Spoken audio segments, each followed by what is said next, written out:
Hello. Hello. Welcome to Mybrainslaps episode 2. Podcast episode. Welcome to Mybrainslaps podcast episode 2. Yeah. We already did one before. Is that issue checked out already? That was what we did, the crazy life of James Blunt. Yeah. It was rather interesting. Some crazy stuff learnt there. Hopefully we can continue off on a good start with this one. Well, okay, so up today we have another musician. Well, musician slightly. Focus on musician, but within a band. Yeah, as you can probably tell by the title of the video, because you're not stupid, this one's going to be about good old Nikki Sixx from the band Motley Crue. And if you've never heard of them, well, strap in, because, wow, there's certainly something. A lot of you have probably seen something. You might have seen the Dirt on Netflix. That's a big one. Yeah, that's a film that they've done about the life of Motley Crue, etc. Quite a good film, to be fair. We watched it the other day. Few things that they may have over exaggerated, but for the general purpose of it, was really good. It was really good. Okay, so just before we dive into this, I did mean to ask, how did you find the last one? Scary. That's just gone with me though. That's just gone with for a little bit. That's just gone with me. I thought it was alright then. Yeah. I thought it went okay. You did good. Yeah, well, we shall see. Okay. Okay, so where do we start? Well, from myself, I'm guessing. From the beginning? A very good place to start. Yeah. Yeah. Let's It's usually why these things. Usually why that's the step off point. Oh, okay. Okay, so Nikki Sixx wasn't actually born Nikki Sixx, and by that I mean he wasn't always called Nikki Sixx, as you can probably imagine. Nikki Sixx is quite an out there name. Yeah, it's cool. It's pretty cool. It's very cool. Pretty cool. So he was actually born under the name Frank Carlton Serafino Ferrana Jr., named after his dad, which is quite surprising considering his dad ditched like day one. And by that I mean he just left the family and decided he wanted nothing to do with them and left. Yeah, so he was born Frank Carlton Serafino Ferrana Jr. You like saying that, don't you? I do, it's quite funny. And he was born on the 11th of December 1958, so quite a bit older than me. Just a tad, just a little bit. Smidge. Not much. Just a smidge. So he was born in San Jose in California. I hope I'm pronouncing that right. I'm terrible at place names. Place names, people names. Just names in general. Yeah. Just names in general. Words. I can't do words. So he is actually part Italian. But you didn't know that one? No. No. So he's part Italian on his father's side. Again, it's not really relevant because, you know, his dad kind of just left. Just general background information then. Yeah. Yeah, from a quick Google. Yeah. And he was partially raised by his single mother, Deanna. Again, and names, it's all names, but we're just going to go with Deanna. We watched the thing as well. Yeah, we watched it the other day, and I'm pretty sure it says Deanna in that, but I've heard in the news and say it differently, so again, I don't know. Deanna Sixx was partially raised by his single mother, Deanna Richards, and by his grandparents after his father left the family when he was about 2. So 2 years old, little daddy's like, no, done with this, bye, and just leaves, leaving him with his mother and then later on his grandparents, but we'll get into that in a second because that's quite something. So later on, he did actually move in with his grandparents because his mother abandoned him due to several childhood issues and whatnot and things that went down. So he relocated several times while living with his grandparents and came to the point where he actually attended 11 different high schools. I thought I was back with primary schools. Yeah, I only went to one high school. Only one high school. I think I did 4 primary schools, was it? 3 or 4 primary schools. I can't remember exactly. I don't know. I was. I don't. What was it like always being the new kid then? I only really remember 2 off the top of my head. The one that I spent the longest time in, because it was kind of switching, like quite a few growing up from where because I know there's definitely 3. There's definitely 3. One of them I don't remember at all. The other one I only remember bits of, and then the last one I started there in year 3, and was there onwards then. But that wasn't the nicest. Fair enough. So year 3 was nice. Year 4, god awful. Teacher was horrible. But then 5 and 6, honestly, I don't remember. Crazy. So yeah, 11 different high schools. So permanently always the new kid. So you can imagine that would play a part in how he developed later on. Just a little background on siblings and stuff. You won't really find out too much because he's quite a bright person when it comes to his family. But he did have one full biological sister called Lisa, who was born with Down syndrome. She died in the year 2000. And has one half brother called Rodney Anthony Ferrana, who was the kid that his dad went on to have with another woman, started another family. He was depicted in the film, wasn't he? Yeah, he was in the film. Yeah, he was in the film, and a half sister as well called Cece. I haven't really heard too many people called Cece these days. No, that's quite cute. I like that. Quite a cool name. Yeah, so as you can imagine, growing up, he did have a bit of a troubled life. Typically, as you can expect, bouncing around different high schools and then issues with his parents and not having a dad and, bouncing around everywhere, it probably got to him quite a bit. And just the general troubles of growing up as a person. And so as a result, he basically became a bit of a vandal in his teenage years. A bit of a what do they call him? Hooligan. A hooligan. With hooligan. Yeah. Was a bit of a nuisance, to put it bluntly. Yeah. He was a bit of a nuisance. He broke into neighbours' homes. He shoplifted, and he was even expelled from school for selling drugs. So they're quite involved in the naughty side of things. The naughty side of things. But you didn't know this. Did you know he started smoking weed at the age of 7 years old? No, I didn't know. It was thanks to his mum's boyfriend at the time, who was always doing drugs, and I don't mean just marijuana. I mean anything you can possibly name, he was on it, and he was constantly trying to get little Frank on all of these drugs, even at a really, really young age. And he said one of his first memories was lighting up a joint with his mum's boyfriend at the time, and he was literally 7 years old. Like crazy. Yeah. That is actually crazy. That doesn't tell you anything. Yeah, that doesn't clue you into what his life's gonna turn out like. Don't know what will. Really don't know what will. So he started selling weed at the age of 11, and then went on to sell some more harder drugs, more stronger, more illegal substances.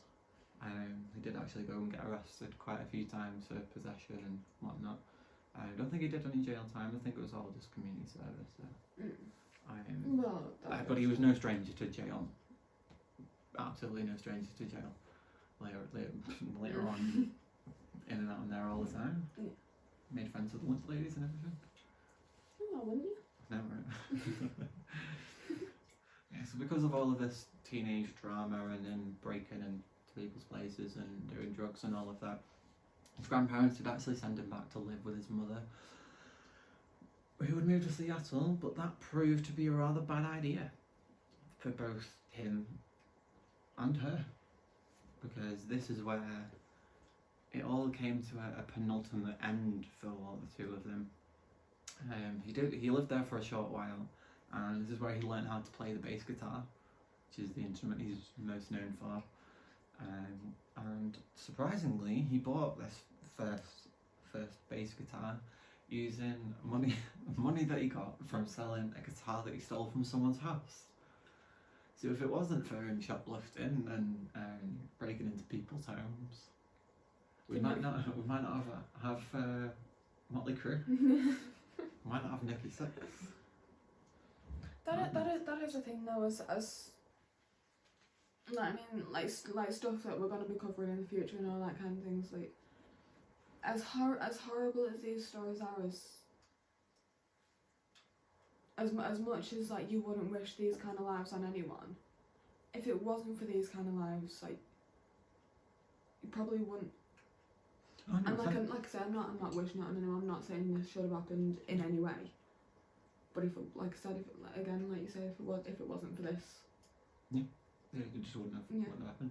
And I'm fully of the belief that the more stuff you go through, the stronger that makes you in the end, and the more it pushes you to do, like what you want to do, and then when you actually get there, it's on a whole nother level, because you've already gone through all of the stuff that people have to go through later on when they're dealing with it. Like, you've already done it all. Yeah. So it's just getting through it. That's the hardest bit. Yeah, and it seems to me that, at least from what we've researched and whatnot, that the more the troubles are left, the crazier the ending. Yeah. It really does seem to be like that. It really does. Really does. Well, circumstantial. Some people are just completely thrown into it. Thrown into a crazy life out of nowhere. True. But even then, one decision can change everything. Yeah. Crazy. You never know. You never know. Yeah, so this is when he first started getting into music. And at this point he was listening to quite a lot of bands that even I listen to now. Like, it's crazy. So he was listening to bands such as Deep Purple, the Beatles, Rolling Stones, Elton John, Queen, Black Sabbath, as you can probably imagine. Well, bands and people. Yeah. So we later discovered T-Rex, David Bowie. You got anything you want to say on that one? No, I'm okay. Yeah. Yeah. Right, so we discovered T-Rex, David Bowie, and Slade, and we spend hours every day playing along to those artists and songs as if he was playing with them. As you know, we've all done that in the shower and, you know, in the bedroom with the doors closed. It's dreams. Any dreams? I don't know, actually. I don't think I dreamt about anything like that. You never dreamt about like being on stage with like. No, not as far as I can recall. Fair enough. I've had loads of them, mate. Crazy. But that thing, I tend to put myself in the place of someone that's there, if you get what I mean. Like, even with TV shows, the amount of TV shows I've watched, and like, I'll have a dream about them later, and like, I'll be in the place of another character. Oh, fair enough. I mean, my dreams are just always completely nonsensical. Oh yeah, Just don't make any sense. They don't stay on track at all. But I'm always in the place of someone else. Well, so as we've established, his dad left the family at when he was just 2 years old, and this was a bit of a precursor because it kind of spiraled his mother's life out of control as well, and she turned to drinks, drugs, and shacking up with every single lad she could get her hands on, it seemed. And as a result, just kind of gave up on parenting Frank completely. In an interview that I found that Nicky did in 2015, he said that one of his most heartbreaking memories was that his mum called his grandparents and said, pick him up. She couldn't wait until my grandparents got here. She left me on the porch alone, and she left with this guy. She left with this guy in a truck, and that broke me. And he didn't see her after that for 3 months. She just ditched him, just out of the blue, for 3 months. Yeah, so as you can imagine, it was pretty much a revolving door of abusive stepfathers and an absent mother. And eventually, at the age of 14, he decided he'd had enough. And this is when it starts to get quite crazy. He plotted to get his mother out of his life in quite a strange way. Instead of going to any number of social services or anything like that and explaining the fact that his mother has basically just given up on him and has just left him to be whatever and just not looking after him, and he doesn't have a dad and all these abusive stepfathers and stuff. At that age, probably wasn't even aware that social services or anything like that even existed. That's the point. Well, anyway, this is where it starts to get crazy, because he ended up cutting his arm open with a knife. Yeah, cutting his whole arm open with a knife and bleeding and everything. Sorry, trigger warning and all of that, but yeah, horrible stuff. Cut his arm open and then called the cops and said that his mum had attacked him. So yeah, as far as the police were aware, his own mother had just sliced her son's arm open, just left him to bleed to death. And yeah, he was told by the police that if he wanted to go through with pressing charges and all that stuff and file the police claim, that he would have to be moved into care. Now it's unclear of whether he actually accepted this. In the dirt, it doesn't say anything in the film. In the extract of the books that I've read it says in the film, like they're talking and from what I got of it, there was no charges pressed or anything like that. It was just like, you're staying out of my way. Yeah. I think. Yeah. Well, yeah, I suppose at that point they've just given up on each other, really, haven't they? Yeah. But yeah, so it's unclear whether he actually went to into care or stayed back with his grandparents, or it's unclear basically what happened there. From what we could find, anyway. Yeah, but it's not really It's too relevant. I mean, at this point, he was just doing drugs and drinking and stuff all the time. It's few and far between on other things, really. No, this is where his life starts to get a bit more interesting. So at the age of 17. Sorry. Oh, yeah. Alright, it goes. Skyrocket. Because it's been doing doing this, and now it just goes. Bye. At the age of 17, he ended up moving to Los Angeles and worked pretty normal jobs, such as working at a alcohol store, what do you call liquor store? I don't like that word. Sounds very weird. Yeah. Then again, we've got bag and booze. That's a point. No. Yeah. Bag and booze. Bag and booze. So we worked at a liquor store, and then we're selling vacuum cleaners over the phone, door-to-door salesmen and whatnot, and cold calling and things like that. Decided he'd had enough of that and was auditioning for bands, because obviously, like any young kid wants to do is join a band. I've wanted to join a band. I've wanted to join many bands. I've been in a few bands, never got anywhere, but it's been done. He eventually joined the band Sister, led by someone called Blackie Lawless, who at the time was a pretty prominent rock singer, rockstarist. Eventually went into Christian rock, now that I think about it. There's quite a bit of it. Which is what I was going to say earlier. Yeah, so he ended up firing Frank Farana Jr. from the band Sister, as well as fellow bandmate Lizzie Gray. and these two together then went on to form London. Now, London is when their music career actually did start steamrolling. So this is when they got their first album done. They got their, I think they made a few albums actually, now that I'm thinking about it. And they were performing every other night, not unlike the mainstream. It's like scale. your pub gigs and stuff. Yeah, like pub gigs and like underground concerts and things like that. But to be fair, for what they were at the time, they were pretty good. They were pretty good. Yeah, so he was fired just purely because they didn't, Blackie Lawless, I still think that's a cool name, didn't think they were good enough, and yeah, I can see that. At the time. And you've got a relatively new bass guitarist who's never really been in a band before, never really done any live shows, really not got the experience, and someone who's in a massive rock band that, well, Sister were at the time.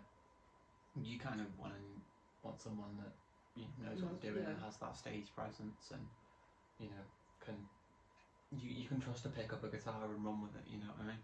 So, or at least do what you want to do, like make the sounds what you want.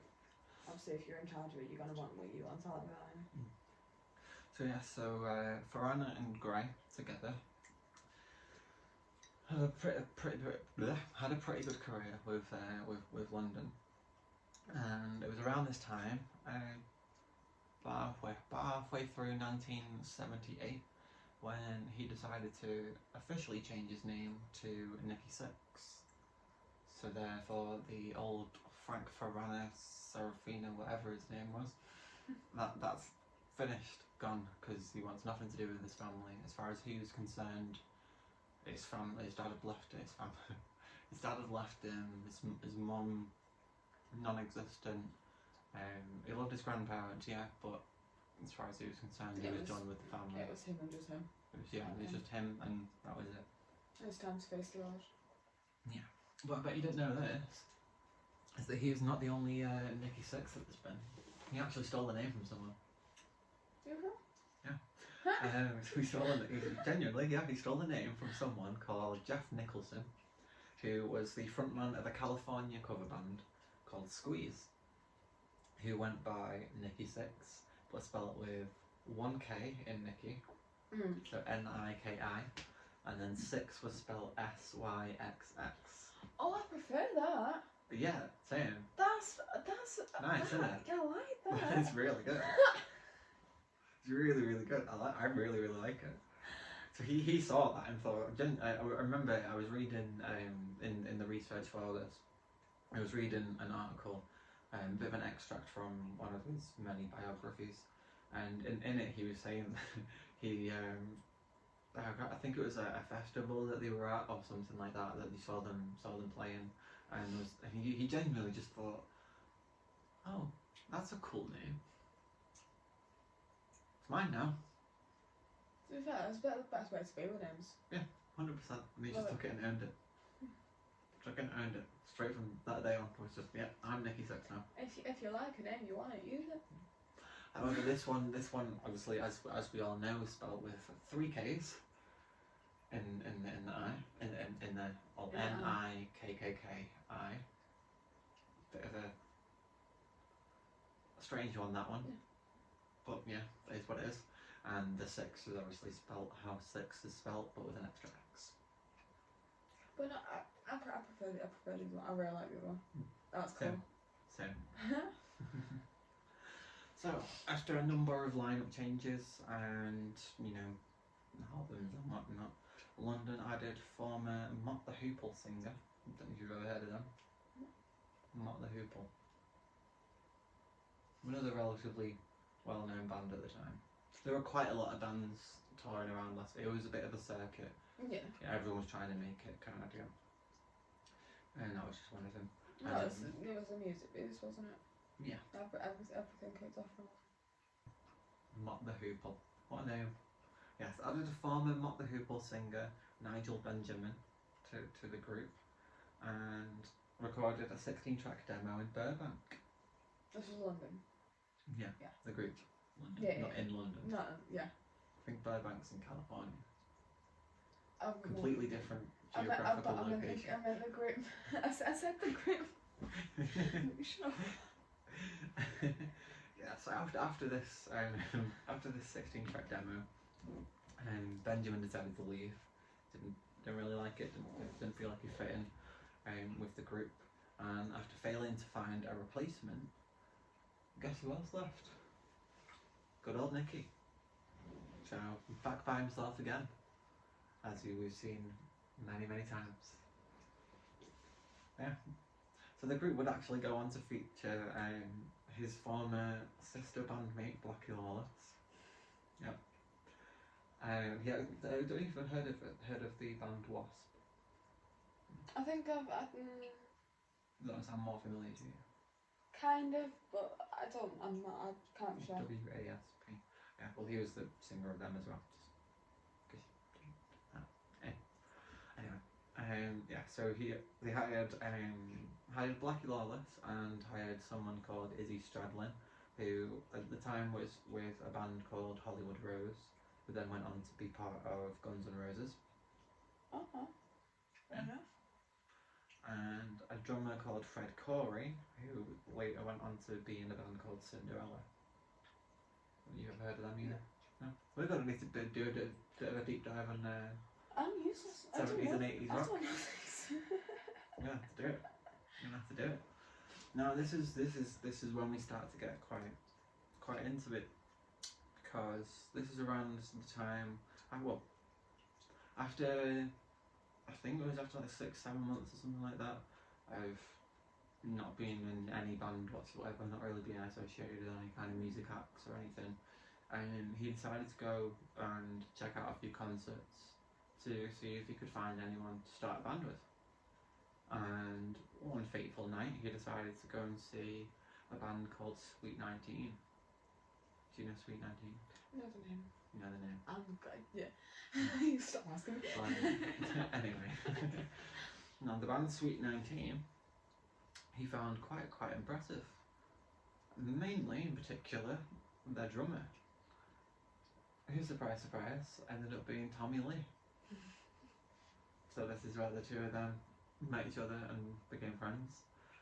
You decided you liked how Sweet 19 performed on stage, you liked the music, you liked the stage presence, and took Tommy Lee out to Denny's, the American restaurant, for a bit of dinner, and proposed the idea of forming a new band. And Tommy said yes. And then Motley Crue was born. That was officially the start of Motley Crue, right there. The step one. Step one was complete. Well, they got the idea. Well, they've got the idea. We just need to find more people. Yeah. So they went on to sell. They sold more than 80 million album copies worldwide, with 25 million in the US alone. Just to give you context about how big Motley Crue went. Just a little bit. I think they popped off just a little bit. Just a little bit. Just a tad. Yeah, so that's a little bit there. The band members have often been noted for their hard-hitting lifestyles and the personas that they maintain throughout it. You can just Google Motley Crue and then a whole host of things, crazy things that they have done throughout their life will just come up. I mean, I had a hard time narrowing down the best ones because they were crazy. Yeah. They were absolutely crazy. This is not everything. It's genuinely nothing. All of the members have had numerous brushes with the law, spent time in jail, suffered from alcoholism, long addictions with drugs, had countless escapades with women. I mean, you name it, they stuck the penis in it. Just to be blunt about it, I'm not even kidding. Like, that's just how it was for them. And obviously, naturally being a rock band, they're covered in tattoos. As you're gonna be, you know. Yeah. It was on stage. They were a little bit different. They were known for their big hair, big poofy hair.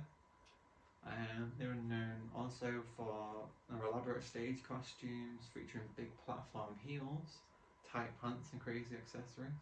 yeah, like you name it, it was on the stage at some point. Yeah. From like girls in, I think my favourite one was girls in leopard print bikinis covered in oil having a wrestling match, whilst Tommy Lee's drum set was spinning around on fire or something crazy. Yeah, that was a big one. That, I mean, it's still constantly talked about today, like in the air, spinning in the air, like all that kind of stuff. It's still used. It is still used today by some people, isn't it? Parkway Drive did it at Darla a few years ago. Spinning drunk in it, and it was they set it on fire as well. I'll show you the video later as well. It was well cool.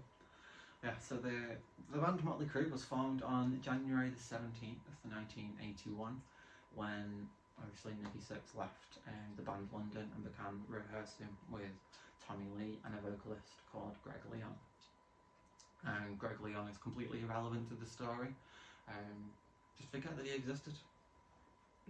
Everyone else has. And yeah, so Tommy Lee had previously worked with Greg in a band before, as we know, Sweet 19. So that's where they got him from. They practiced together for some time before Nikki decided that he wasn't gonna make the cut. Just wasn't what he was looking for, and began the search for some new members. And this is where we get up to before when we talk about them all coming together. So they both soon met a guitarist called Bob Deal, who many people now know as Mick Mars. Don't know what you got Mick Mars from Bob Deal from, but I'd prefer to be called Mick Mars over Bob Deal. Any day. I like the name Mick, and if you like Mars. Yeah. Nevertheless, he was an amazing guitarist, like nothing they had ever seen before. Yeah. He was incredible, and he was hired on the spot, completely on the spot. Obviously after auditioning, but was hired on the spot. A vocalist named Odin was auditioned, who, according to Tommy Lee, had a voice somewhere between Ian Astbury of The Cult. Have you heard of them?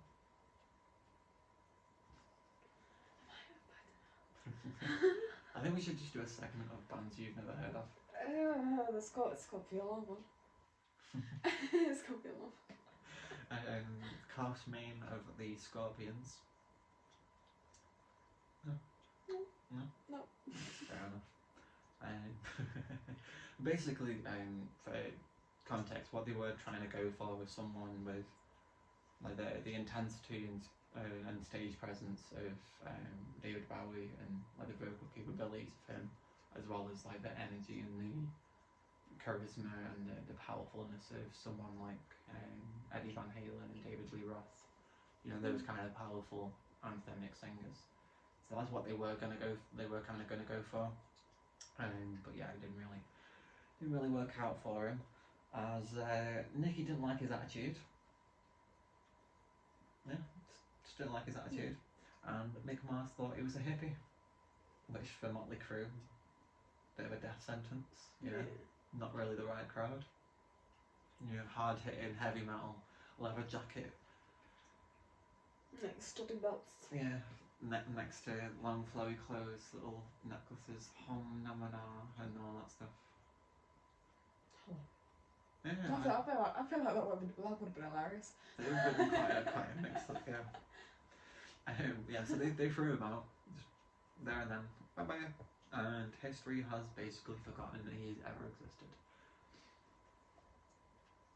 Yeah. Well, it's like the third creator of Apple, the third founder of Apple. I didn't even know there's a third one. Yeah. Just proves your point there. Yeah, sold his rights, and not long after it blew up. That must be still got a fairly decent amount. Nothing that he would have got now. Imagine if he'd have kept it. Imagine what those shares would now are worth a stupid amount. Well, maybe might be falling soon. Yes. Well, yeah, I mean that depends on some future developments, doesn't it? And a certain mosque. That has it. Yeah, I think that can be taken out of context.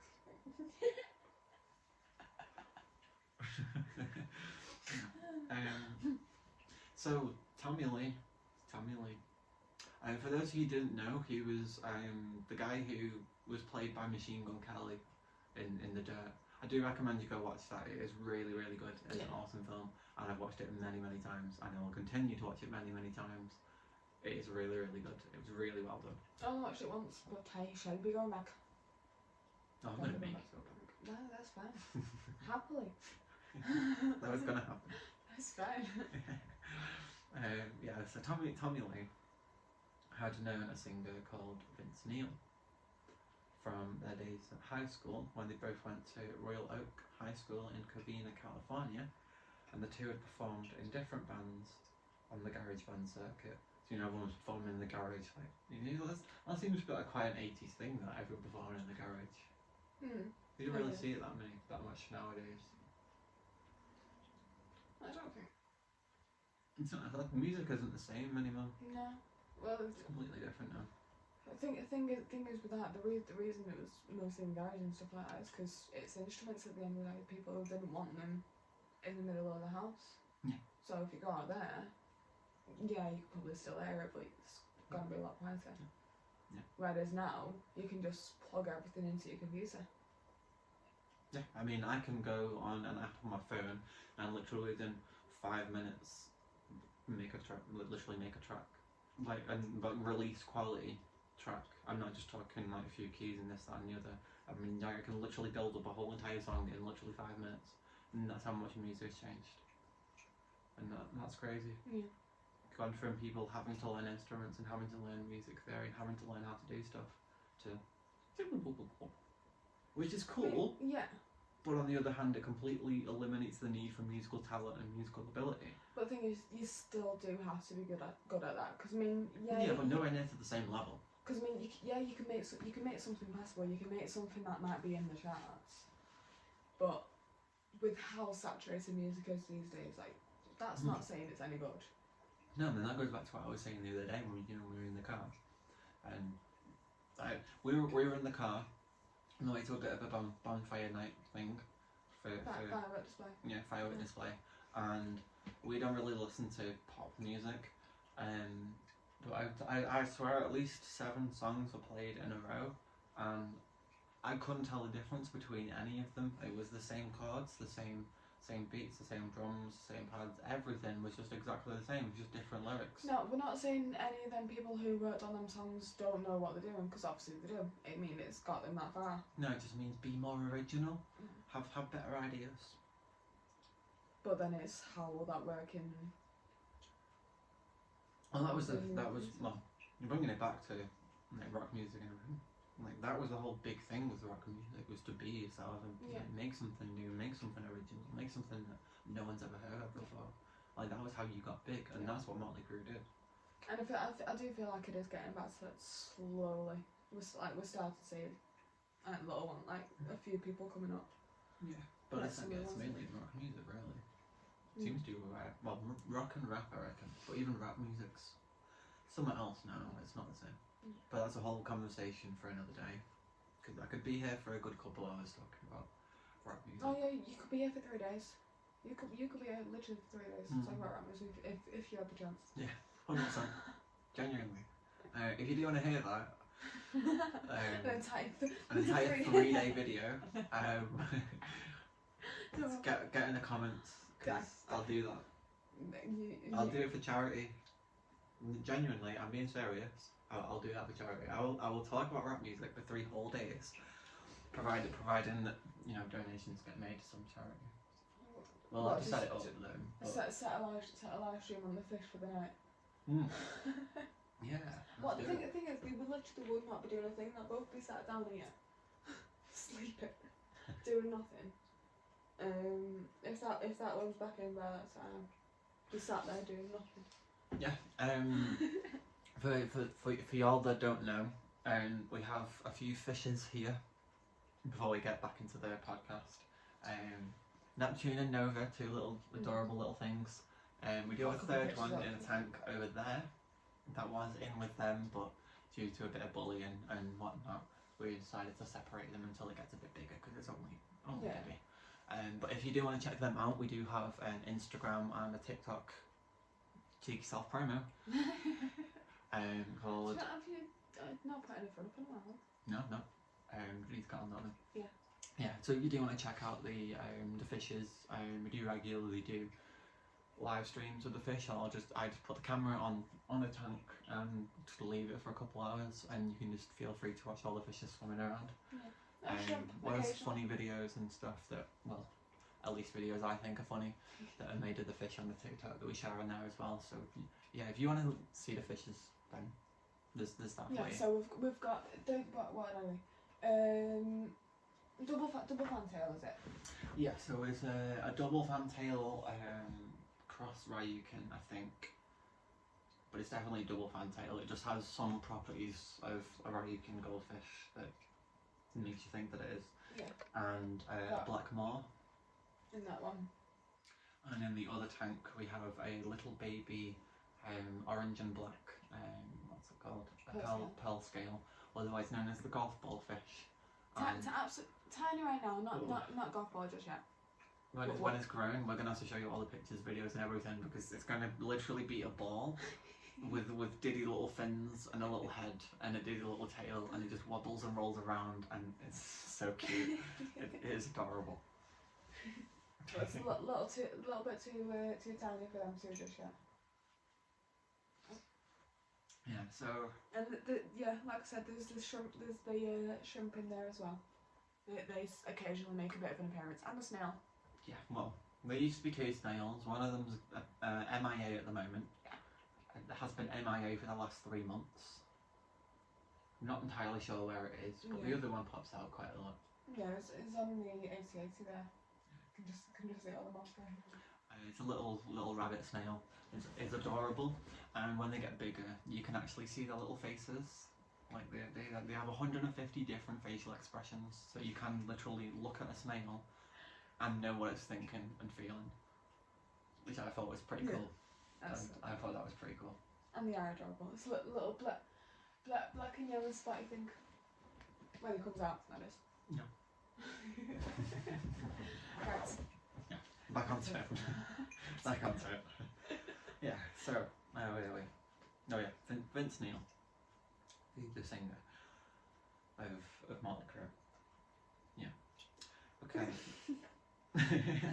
Yeah. So after seeing them perform on the garage band circuit with a few different bands, he was with the band Rock Candy at the time, and after seeing them at the Starwood in Hollywood, Nick Mars suggested that Neil should join the band. Should get Vince Neil into the band, guys.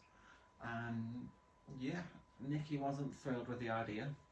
Tommy Lee obviously wanted it because they went to high school together, so that makes sense. And Vince Neil actually said no. Yeah, because at the time Rock Candy was getting a bit of success. Wasn't really going to go anywhere. Like we all knew it wasn't going to go anywhere, but it was at that point where it could have. It was like just hitting the mainstream threshold kind of thing. Like always consistently under it. Like they weren't ever going to go anywhere. Let's be real about it. You know. So at first, he said no. But as other members of Rock Candy became involved in other projects and other outside projects, Vince Neil got quite anxious and wanted to try something new. So when Tommy made one final appeal for him to audition for the band, he accepted and was hired. Literally just heard him perform the once, because we all know what Vince Neil's voice is like. Got one hell of a mouth on him. At least back in the day. Not so much now, I don't think, but not really heard anything from any of the later stuff. I don't want to, in all honesty. I love Motley Crue. I absolutely love Motley Crue, but for me personally, I liked it when they were younger and had all of that energy and had all of that intensity, because they put everything into it. Yeah. They put every cell of their whole being into those performances, and I loved that. Whereas now you can tell that they're just doing it for the money and for the sake of doing it. Well, they're doing it now. Yeah, it's still going. We're gonna get into that later. It's a whole Oh. thing. It's a whole thing. It is no, genuinely, it is a whole thing.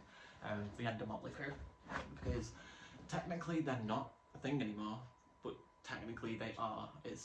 We'll get into it. It's a whole thing. Okay. It is a whole. Genuinely, it is a whole thing. Yeah. So after he was hired, the newly formed band did not yet have a name. What are we gonna call this band? Several ideas were thrown around. I think one that we saw on the dirt was Xmas. I don't know if that was genuinely a true suggestion for the band's name, but I think it was more of a nod to the fact that during their first, I think it's their first album video tour thing, their first like promo thing, Nikki wanted to use all of the Antichrist like sets and stuff from Sister and Blackie Lawless, and Blackie Lawless would go for it, didn't want it all, because he decided that by getting into all of the Antichrist music and like, you know, putting this image of yourself, putting this image on yourself that, you know, you're a worshipper of Satan and this, that and the other, and, you know, this big like rock aesthetic and all that, by putting that on yourself, you're just backing yourself into a corner and no one will want to work with you, which part of me gets, especially in those times. Yeah. But that was Blackie Lawless. Nikki Sixx didn't care. Motley Crue didn't care. They wanted it anyway. Yeah. So yeah, I think that's where that name is about. Yeah, that's you know, if you go in with the confidence. Yeah. Because the image at first was it was Xmas, and then the X was turned. I think it was either X or the M. The A was turned into the pentagram Satan thing. You know the Yeah. That. Yeah. So while trying to find a suitable name, Mick Mars remembered an incident which occurred when he was playing with a band called White Horse, when one of the other band members called the group a motley-looking crew. Just a little pass-away phrase, just throwing out. You know, there's just something. Just weird, isn't it? It's just really weird how like a little phrases like that can just give people inspiration. Oh yeah. A lot of people that. Yeah. I mean, Childish Gambino one's my favourite. Do you know how Childish Gambino got his name? It's a cool name, Childish Gambino, right? Do you know where he got it? From a username generator. From a rap name generator online. If you like it, use it. Exactly, it works. So yeah, so he had remembered the phrase and later copied it down as Motley Crue, with spelled Mottleyycru. Yeah. Anyway, so supposedly after modifying the spelling slightly, Motley Crue, the spelling we actually know now, was eventually selected as the band's name, with the stylistic decision by Vince to add the 2 dots above the letters. Yeah. Which was supposedly inspired by German beer, which the members were drinking at the time. I'm not so sure about that. I couldn't really find more than one thing confirming that. Yeah. So I'm not too sure. I mean, it kind of makes sense because they were always drinking and on drugs because it's Motley Crue. And if you see something that looks cool, especially if you... Yeah, it does look cool. It does look cool. So the band soon met their first manager, Alan Kaufman, and the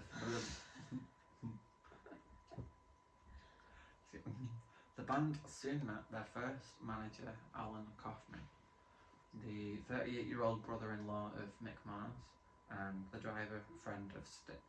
I don't know if you've ever heard of him. No. The band's first release was a single, Stick to Your Guns, Toast of the Town. Have you heard that? And it was released on their own record label, Leather Records. And then the leather was spelled L-E... They've got a way of spelling everything. Leathu with an umlaut. Just because why not? Why not? Where's spelling the best? Yeah. If it's spelled normal, it means it's normal. So it was released on their own record label. Why go to anyone else when you can make your own? And which had a pressing and distribution deal with Greenwell Distribution in Torrance, California. So they've got someone to print and produce the records as well as signed and whatnot. So had it all working on all fronts basically without the need for record deals and all that stuff. Because we all know record deals are cancerous. And I don't know if anyone listening is a musician or is aspiring to be a musician, but I will tell you right now, don't ever, ever, ever sign a record deal. Ever. Or if you're going to literally get a lawyer and make sure there is zero loopholes on anything. Yeah, and be 100% thorough on it, because they will find any way they can to screw you out of every penny that you've got. Just, I mean, you don't have to take my advice, you can do it, obviously it's your own life, but I've seen it thousands of times in the music industry, even with massive famous musicians that you wouldn't think it would happen to, like Michael Jackson, Green Day. Yeah. I want to cover that. Who was it? And is it ensuing in Beastie Boys? Backstreet Boys. I'm thinking of that group. Yeah, their manager, because both of them bands got screwed over so much. I don't remember what his name was now. I don't know, but yeah, we'll have to do that. What's his name's died as well. Oh shit! Aaron Carter. I forgot about that. Yeah. I was debating about doing that episode instead of this one, because he died quite recently, hasn't he? So. Yeah. But yeah. Oh, I forgot about that. Yeah. So back to it. In November 1981, that's a long time ago. 1981, their debut album "Too Fast for Love" was self-produced and released on Leather. The record label, not actual leather. Selling 20,000 copies. Not bad for a debut album. Not great, but not bad. You know, kind of middle. Kaufman's assistant Eric Grief set up a tour of Canada, while they both used Motley Crue's success in the LA club scene. So at this point they were just playing clubs, to negotiate with several record labels, eventually signing a recording contract with Elektra Records in late spring 1982.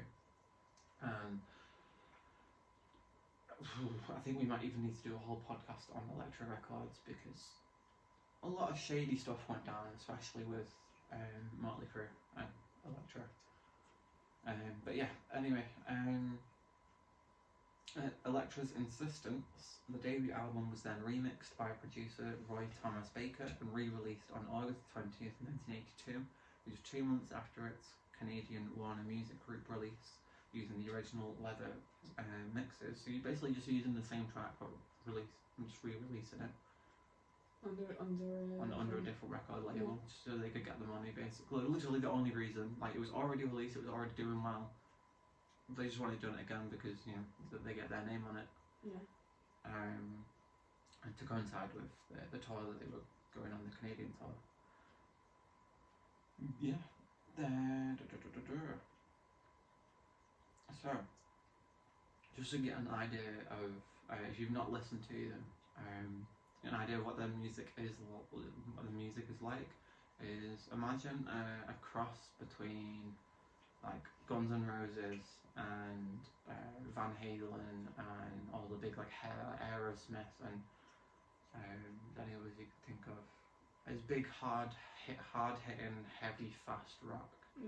Like something that'll make you want to get up and trash some stuff. Like big, you know, really get you in the mood. Like, quite anthemic, like early MCR and stuff as well. Yeah, early MCR and things like that.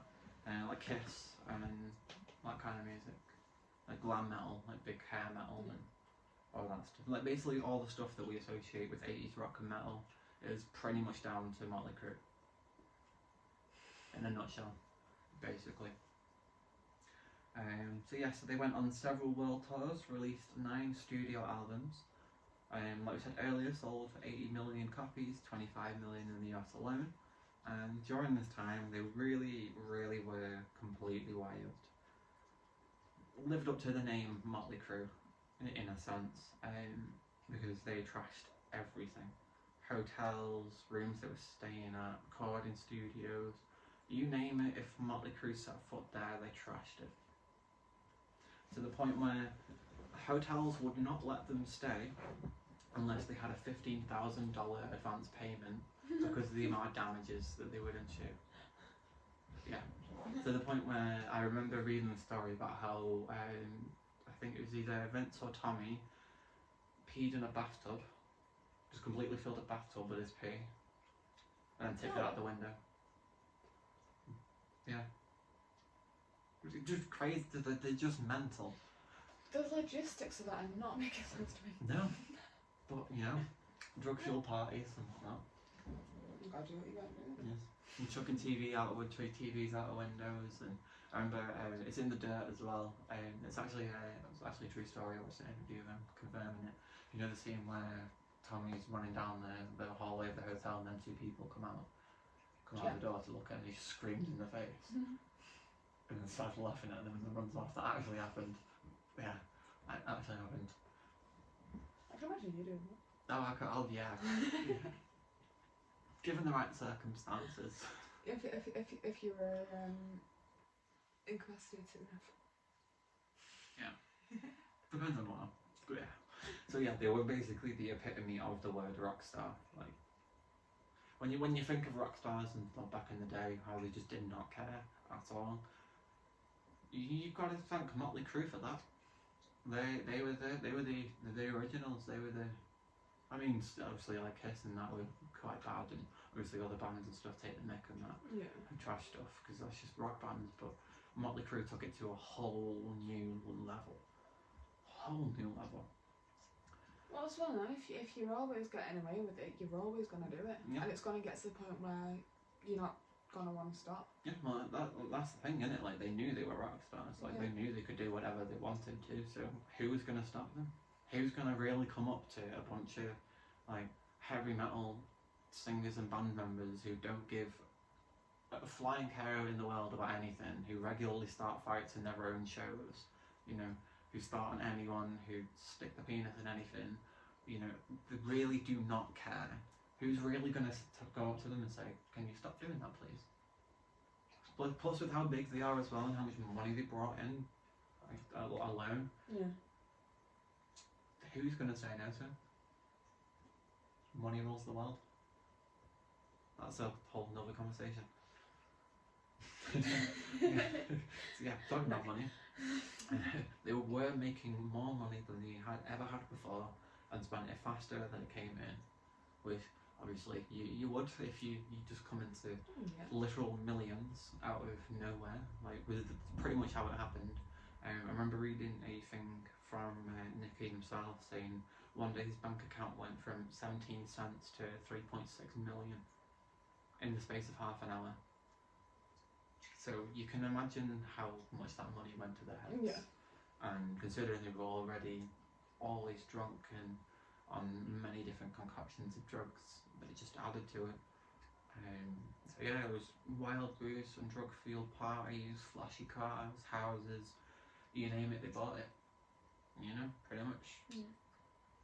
Kind of how it goes. However, this is where we start to get a bit deeper.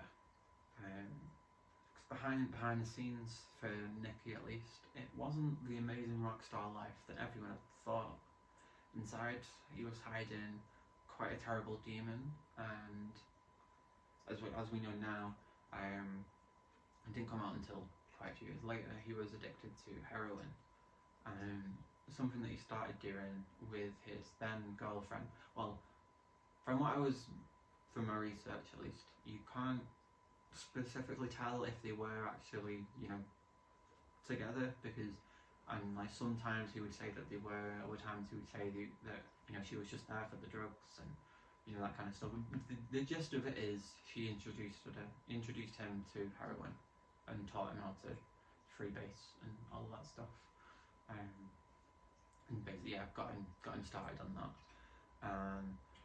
Yeah, so he was on heroin for years, and gradually spiraling until one late night, I think it was a couple of months after one of their tours had ended, and basically it's in I don't know how to go about it. It's quite something. In 1987, his drug habit caught up with him big time. On December 23rd, so 2 days before Christmas, he overdosed on heroin, and he was clinically dead for approximately 2 minutes, which he then recounted in the Motley Crue autobiography of the Dirt, Confessions of the World's Most Notorious Rock Band, which is the book that inspired the movie.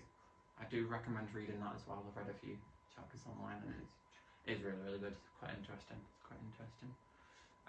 He was actually brought back to life thanks to paramedics in the ambulance that was transported to the hospital, who injected him with adrenaline and restarted his heart. At the time, news outlets actually picked up the story and began reporting the news of his death, not actually realising that it was a brief medical death that he had actually been revived. So for a good few hours, the whole world was basically convinced that this legendary rock bassist had just died, just killed himself. However, he was actually being treated by doctors, and then he was released into his own care. And this was apparently one of the few near-death experiences that was the low point of a years-long battle with addiction, and one of the things that made him start getting clean. From what I've gathered, there was only really a couple of moments where he decided that he'd had enough of the drugs and kind of saw the way out. There was that time where he died.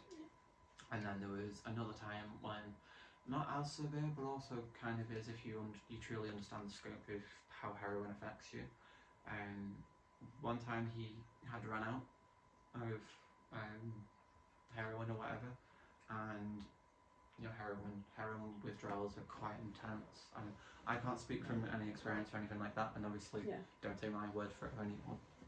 Don't take my word as gospel on it, because I've never done heroin. All we know is from what we've read and online and media. So he ran out of heroin, and his dealer at the time said it would be a day or so before he was restocked and able to get some, and the heroin withdrawal symptoms kicked in, and I can't really attest to what it was like, but he said it was worse than hell. If you can imagine the worst possible thing that could ever happen to you in your life, and then times that by 30, and that was probably about half of what he was feeling like, and that was one of the big things that made him question his drug use and made him truly think about why he was doing drugs and why he was doing heroin specifically. Fucking bad. Sorry. Sorry. So later on, in 2017 actually, he wrote about this experience in the LA Times, and discussed his brief death in the context of the modern opioid crisis. Don't know if you're aware of all that.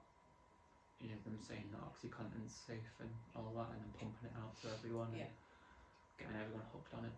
Yeah, absolutely disgusting that, but that is what it is. But he said, heroin nearly killed me. As a matter of fact, it did. For 2 minutes in 1987, I was pronounced clinically dead from an overdose, he wrote, confirming what many already knew or suspected about just how bad things had gotten on that night in December 1987. He even gave more specific details on what led up to his near death. He wrote, this is his words, I was at the Franklin Plaza apartments in Hollywood, shooting up between snorts of cocaine and shots of booze. It was late December 1987. Motley Crue had just released our record, Girls, Girls, Girls, and we were about to tour the world. We were going on a world tour. From the outside looking in, I was living the dream, but in reality, I was in the throes of a disease I couldn't control, addicted to heroin. I remember very little about that night, but I know someone called an ambulance and saved my life. Today I'm 16 years sober and a decade into recovery advocacy.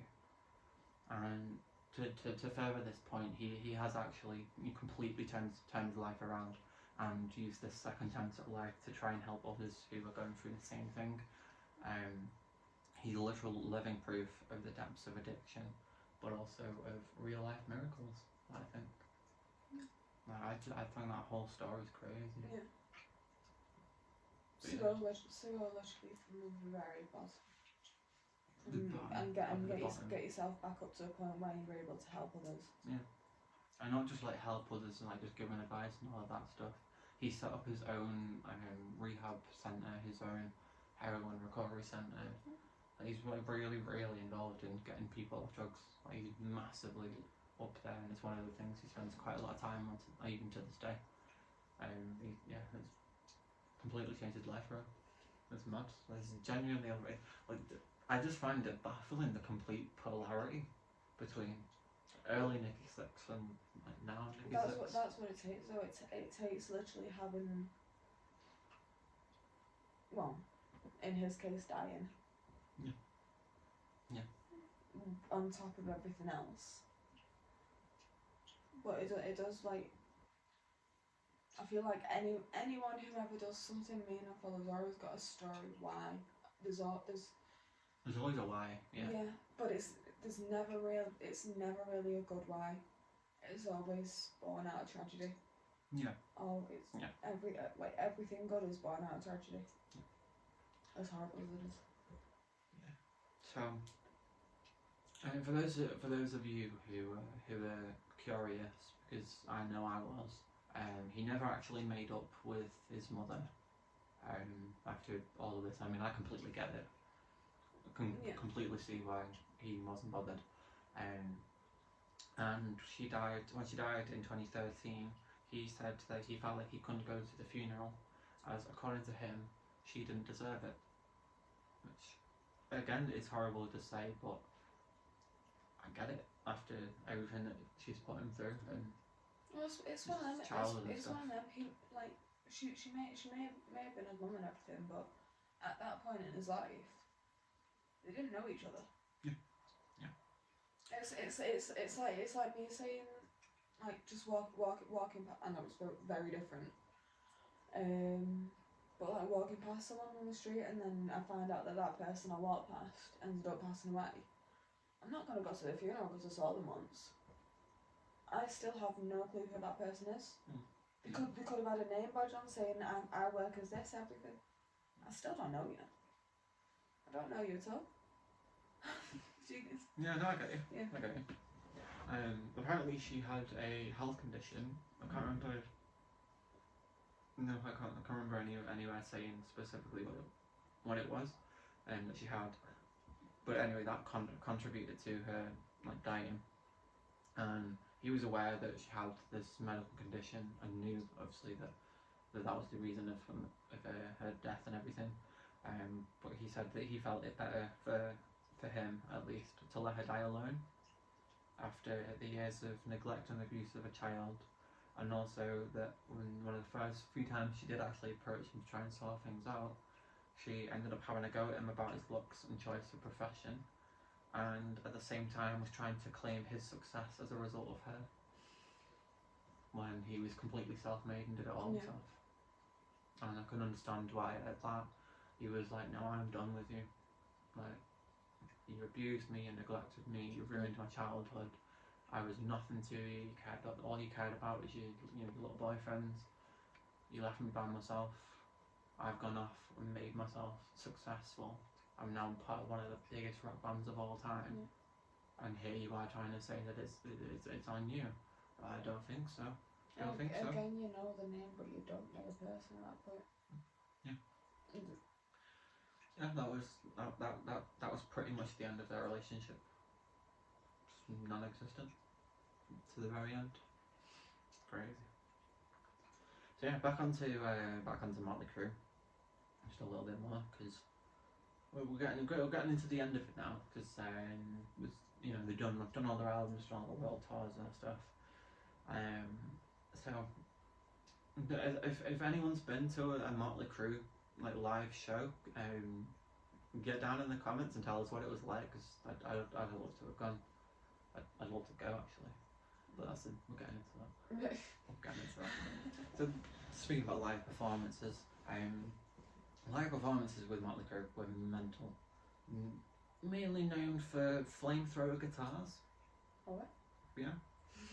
Roller coaster drum kits, and heavy use of pyrotechnics and fireworks and that, including actually lighting Nikki Sixx on fire during a performance. Yep.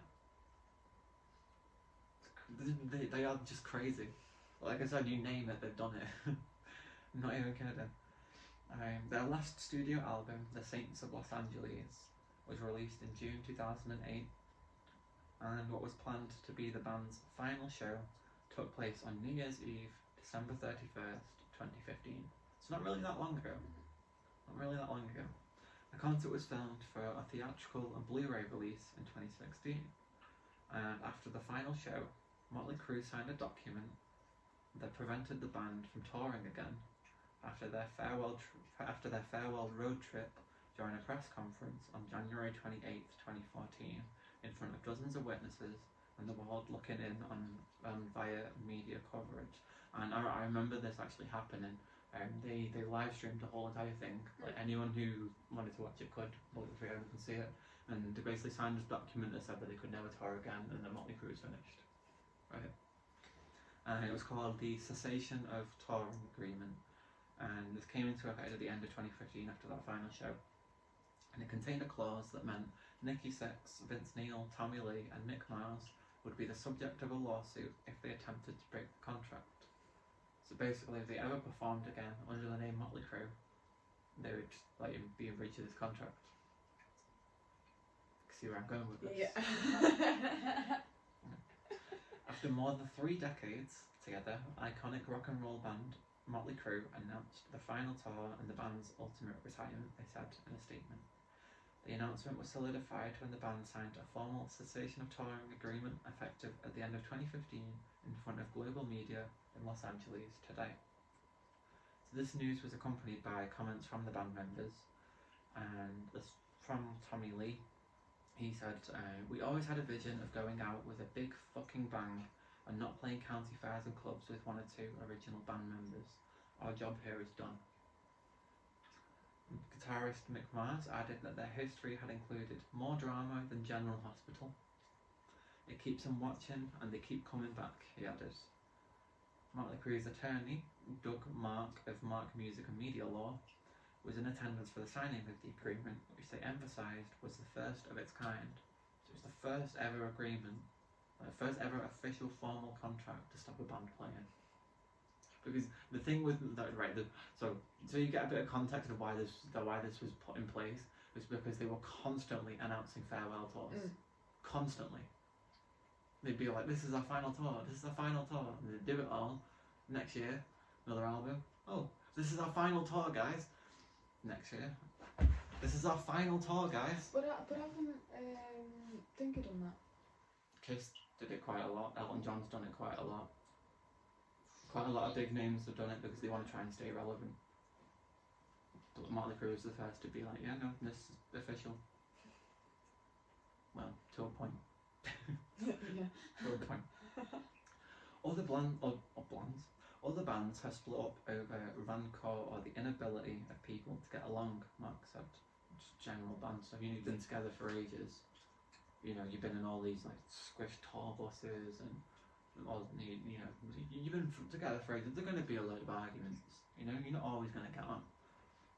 Well, yeah, it's like family at that point. Yeah. Well, this is a mutual among all 4 original members and a peaceful decision to move on to other endeavours and to confirm it with a binding agreement. However, the details of this agreement were never actually made public. All that seemed certain was that Sixx, Neil, Lee and Mars could not use the name Motley Crue for touring after 2015.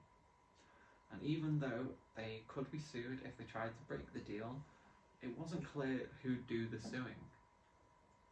Even Motley Crue's manager, Chris Nielsen, at the time, was pretty scarce on details of the agreement when asked if it prevented them from reuniting for standalone events. Just a concert here or there. Yeah, I like charity and stuff like that. Yeah. And he said at the time, I'm not really sure. One thing I will say is that I think it's really important to them that they do what they agreed to do. They agreed that this will be the final tour. I can't really speak on the specifics of the agreement, but this is the final tour. If it was assumed that the 4 band members signed their agreement as 4 individual parties, Mark confirmed, everyone had their own counsel, so everyone had their own lawyers. It follows that one or more of the 4 would have to want the contract to continue. If all 4 want to set it aside, it's legally voidable. So if all 4 of them say, okay, no, we want to do it again, they can get rid of it. Well, yeah, because if it was all 4 of them that signed it, then all 4, there'll be a clause in it. They'll be like, if everyone agrees. Well, I don't know, but no. So, responding to the suggestion that the deal could be broken, Sixx said, "You guys in the press, you keep looking for loopholes. We're going to stick to our word." Neil added, "It would take all of us to agree to do something, but I don't see us going back on our word and saying, oh, forget it, forget you guys, we were just kidding. You know, we won't be doing any more concerts." So this is directly from them. They were saying they're done. However, it was mentioned that the deal never had anything to do with preventing actual performances. It's an agreement that binds the 4 of them not to utilise this trademark for touring in the future, he said, to which Sixx added, "Pretty simple."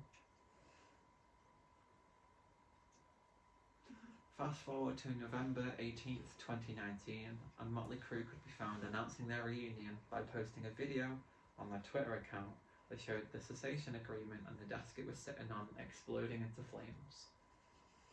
So yes, they managed to find a loophole. Fucking, I love it. I love it. I love it. It's crazy. So after 2.5 years of inactivity, Neil announced that Motley Crue had reunited and was working on new material. On March the 22nd, 2019, the band released 4 new songs on the soundtrack for its Netflix biopic, The Dirt, as we've mentioned several times. Phenomenal film, really recommend checking it out. It's phenomenal awesome. soundtrack as well. Like even the stuff that isn't there. Some like there's the cover of Live Wire. That's incredible. When in the drug scene when Nikki's shooting up. It's really, really good. It's really, really good. So it's look at that. So there is 4 new songs on the soundtrack for The Dirt, and on the band's New York Times best-selling autobiography of the same name. So they've got 2 books and a film. 2 books, yeah. 2 books and a film. The soundtrack went to number 1 on the iTunes All Genres album chart. Can see why. Yeah, number 3 on the Billboard Top Album and Digital Album Sales charts. Number 10 on the Billboard 200. And top 10 worldwide. Mad. The autobiography returned to New York Times bestseller list at number 6 on non-fiction print, and number 8 on non-fiction combined print and ebook. So they made it a digital copy as well. That seems to just be standard stuff these days. Yeah. Got a good idea. So Motley Crue then embarked on their first major tour in 7 years in the summer and fall of 2022. So this year, they're on tour. Yeah, they're on tour. The Crue co-headlining a North American tour with Def Leppard, and I'm here for that. I kind of want to go. Oh, a little fun fact. It'll probably be over now, won't it? Well, in summer and fall. Yeah, actually. Well, I'll have a good one a bit. Maybe because we're in the fall. It's autumn here. Yeah. Autumn. Little fun fact about Def Leppard. I don't know if you knew this. I can't remember what song it is, but you know the song Midnight Memories from One Direction? You all know it. Not one of the big ones, but it was pretty big at the time. But anyway, it was completely stolen. All the melody, everything was stolen from a Def Leppard song. I think I remember hearing about that, but I don't remember that song. But I think I remember hearing about that. It sued them over it and everything, which is fair enough. So They're yeah. They're doing it. Def Leppard. Yeah. At least I think so. I don't know, because it's who has the money in it. At the end of the day, One Direction were huge at the time. Might be another look into it something. Yeah. No, not them. I'm saying that. I'm not doing a podcast on One Direction. No. I'm not doing a podcast on One Direction. It's not happening. Listen, you can cut all that out because I wasn't going on about One Direction. I was going on about Def Leppard. Okay. Well, yeah, I'm not doing a podcast on One Direction. You can cut. Anyway, so that was Nikki Sixx and a little bit of Motley Crue, mainly Motley Crue, I guess. So nowadays, apart from touring with the band, as we clearly noticed just then, and working at his rehab centre, he does radio shows, TV shows, and mainly spends time with his family, as he vowed that he would never ever let his kids go through what he went through. And apparently he's a dedicated dad, and he's happy at home with his wife and kids, who both love him very, very much. And I think that's adorable. Yeah. I think that's quite a little sweet ending. Just a crazy life. It's just a crazy life. It's again the whole point of this podcast. But like I said, to go from literally bottom to. And not just bottom, like a big bottom of bottom. Yeah. To pulling himself out of it. To the point where he's then helping other people. And completely turned his life around. And they're still making music. Yeah. It shows you don't need drugs and drinks. No, it's just what it's one of them though, it's like that kind of life you. Yeah, no, it does come with it, you know. Unfortunately, some people can't help but be pulled into it. Yeah. Well, I think there's nothing wrong with it, at least in my eyes, there ain't nothing wrong with it until you take it too far. Yeah. But once you take it too far, then. I think that's you know, everyone's got limits, but until you pass them limits, you don't know what the limits are. No. If you know what I mean. Yeah. But there is certain things that I just wouldn't even go near. Yeah. A lot of things I just. No, I'm with you on that. I really for me, my whole view on drugs and stuff is that. Depending on the drug, obviously, but most things I'd say are pretty safe to try at least once, providing you're responsible with it, you take an appropriate amount of it, you do your research beforehand, you know, you're fully prepared for it. Around you and stuff like that. Yeah, you've got people around you, trip setters, trip killers as well. I think as long as you're responsible with it, there ain't no problem. At least in my eyes. Obviously it does depend, it depends on the drug. But yeah, certain things I wouldn't try, but I feel like either way it's good to have that experience. 100%. So like when you're having them conversations, especially as weird as it sounds, if you're in a more professional role where that information, like you need to be able to provide that information. Obviously, everything's different for everyone. Everyone's going to react to stuff differently, and depend on the circumstances, life events, all that kind of stuff. But if you know that you can do it safely, and you know that by doing that you will gain the knowledge that will then help you along your career or help you with like anything like that, and like you say, you're doing it responsibly, then yeah. It's fair enough. You'd go for it, yeah. But then there's also the other things that I'm just like, yeah, that's all good. Carry on with that one. So that was Nikki Sixx and Motley Crue. What did you guys think of that one then? And is there anyone you'd like to see next? At least music-wise, we're taking a break from the musicians. Yeah, next one's gonna be a little bit different. Yeah, next one's gonna be a bit different, and maybe the next one after that before we return back to the musicians. Depending on who you want to do. Yeah, do have quite a few ideas. Yeah, so get active in the comments because that's always fun reading them. And on the fishes, on the TikTok. If you want, the Instagram and the TikTok. I forgot to tell you. It's I forgot to tell it. We could link it in the thing, isn't it? Yeah, I'll do that. It's what's it called now? It's the @ symbol thing, and Dark Side of the Fin, because Star Wars. You probably can't tell, like at the moment, but.